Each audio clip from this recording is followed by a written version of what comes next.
ওম Shri গুরুজয়। Spiritual জ্ঞান চ্যানেলে আপনাদের আবারও স্বাগত জানাই। মানুষের চিন্তা থেকেও কিন্তু মানুষের অনেক রোগভোগ হয়। যে মানুষের যত উচ্চ চিন্তা তার শরীরে তত বেশি পোটেনশিয়াল এনার্জি থাকে। উচ্চ চিন্তার মধ্যে সর্বাগ্রে পড়ছে আধ্যাত্মিক চিন্তা।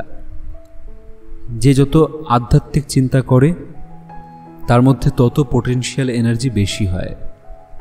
এই প্রসঙ্গে স্বামী পরমানন্দজির বলা কিছু কথা আমরা আজকের আলোচনায় তুলে ধরছি। উনি বলেছেন, শরীর অনুযায়ী আহার গ্রহণ ও যোগাসনাদি সহ উচ্চ চিন্তা বা আধ্যাত্মিক চিন্তা করতে হবে, না হলে সবসময় পোটেনশিয়াল এনার্জি সহস্রার থেকে নিচে সিক্রেশন হবে। তাই আহার বিহারে সংযত হলেই পোটেনশিয়াল এনার্জি বৃদ্ধি পাবে। ক্ষুধার সময় খেতে হবে এবং অক্ষুধায় না খাওয়া উচিত, এবং চালচলনে সংযত হতে হবে। এইরূপ করলেই পোটেনশিয়াল এনার্জি বৃদ্ধি পাবে। অন্যথায় অসংযত উচ্ছৃঙ্খল জীবনযাপনে ইন্দ্রিয় চঞ্চল হলেই শক্তিপাত হবে। তখন ট্যাবলেট খেয়ে, সঞ্জীবনী বড়ি খেয়ে কিছু হবে না। উনি আরও বললেন, কিডনির এফেক্ট হয় খাওয়ার দোষে এবং কাম ক্রিয়ায় লিপ্ত না হয়েও কাম চিন্তার জন্য। তাই চিন্তায় যদি কাম থাকে তাহলে কোনো প্রকারের ব্রহ্মচর্য শক্তিকে ধারণ করা সম্ভব হবে না। শরীরের নবদ্বার দিয়ে যে কোনোভাবে শক্তির অপচয় হতে থাকবে। মস্তিষ্কের নিউরোসেল ভেঙে ভেঙে পোটেনশিয়াল এনার্জি নষ্ট হবে। নিম্ন চিন্তায় নিম্ন দিকে রক্তের ধারা শুরু হয়, নিম্নস্থান উত্তপ্ত হয় এবং কিডনির ওপর প্রচণ্ড চাপ পড়ে। শেষে প্রস্রাবের ধারার বেগ কমে যায়। ক্রমে কিডনি প্রচণ্ড খারাপ হলে রক্ত থেকে প্রস্রাব ছাকা সম্ভব হয় না। ফলে দূষিত পদার্থ রক্তে থেকে যায় ও শরীর ফুলে যায়। লিভারের ক্ষতি হয় খাওয়ার গণ্ডগোলে ও আহারের অসংযমে। প্রস্রাব হলুদ হলে জানতে হবে লিভার খারাপ হচ্ছে। ওই সময় হজম সংক্রান্ত নানা সমস্যা ও পেটের যন্ত্রণা শুরু হয়ে থাকে। একটা গর্তে প্রস্রাব করলে যদি দেখা যায় প্রস্রাব হচ্ছে স্বচ্ছ ও ফেনাযুক্ত, তাহলে জানতে হবে কিডনি ও লিভার ভালো আছে। এই লিভার ও কিডনি খারাপ হলেই হার্টও দুর্বল হয়ে পড়ে। উনি আরও বলেছিলেন, বাজারের ফাস্ট ফুড তথা chow mein, cold drinks, noodles, ice cream ইত্যাদি খেলে লিভার, কিডনি ও হার্টের প্রচণ্ড ক্ষতি হয়। তাই এইসব খাবার না খেয়ে টক দই, ঘোল খুব ভালো। এতে শরীর ঠান্ডা থাকে এবং লিভার ও হার্ট ভালো থাকে।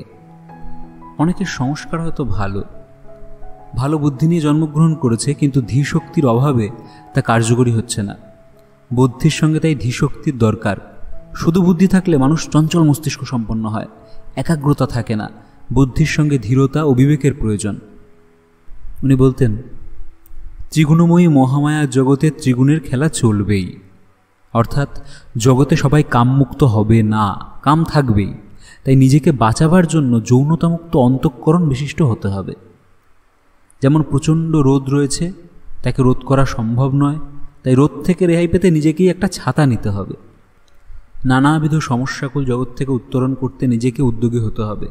অর্থাৎ সৎসঙ্গ, সৎ চিন্তা, সৎ আলোচনা ও সৎকর্ম তথা সাধনাকে হাতিয়ার করে এগিয়ে চলতে হবে। অন্যথায় কাম বিকৃতি হতেই ক্রোধাদি উৎপন্ন হয় এবং বিবেক বুদ্ধি নাশ হয়ে ক্রমে ক্রমে বিনাশের দিকে অগ্রসর হতে হবে। সুতরাং মানুষ যত সুস্থ চিন্তা ও সৎ চিন্তা করবে তত দেহ মনের সুর ও ছন্দ ঠিক থাকবে। না হলে যদি সবসময় কুচিন্তা ও দুশ্চিন্তা এবং অপরের সর্বনাশ চিন্তা ও ঝগড়া করা হয়, তাহলে মস্তিষ্কে বিক্ষোভ উৎপন্ন হয় এবং প্রচুর জীবনশক্তি ক্ষয় হয়। এক নাগাড়ে কুচিন্তা করলে হাড়ের মজ্জার ক্ষয় হয়, সৃজনশীল ক্ষমতা ও প্রতিভা সব নষ্ট হয়ে যায়। মানুষের কাজের থেকে যে এনার্জি বা জীবনশক্তি নষ্ট হয়, ঝগড়ায় ও দুশ্চিন্তায় তার থেকে বেশি জীবনশক্তি নষ্ট হয়।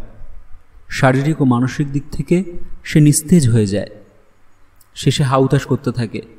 এইভাবে মানুষ কত অমূল্য সম্পদ নষ্ট করতে থাকে। ত্রিতাপের মধ্যে মানুষ আধি ভৌতিক চিন্তা ও দেহকষ্টের চিন্তাই বেশি করে। তারপর আধি দৈবিক চিন্তা ও মনকষ্টের চিন্তা কিছু মানুষ করে থাকে। আর আধ্যাত্ম চিন্তা, ঈশ্বর লাভ না হলে বলে চিন্তা, তা কতিপয় সাধক সাধিকারাই করে থাকে। আর দুশ্চিন্তাগ্রস্তরা নানা রোগে ও অনিদ্রায় ভোগে। তাই চিন্তা, ভাবনা, স্বভাব, চরিত্র ঠিক করতে গেলে সৎসঙ্গ, সাধুসঙ্গ, সৎ গ্রন্থপাঠ, সৎকর্মাদি করতে হয়। আজকের আলোচনা আমরা এখানেই শেষ করছি। সবাই ভালো থাকবেন, সুস্থ থাকবেন। ওম শ্রী গুরু জয়, শ্রী গুরু জয়, শ্রী গুরু জয়।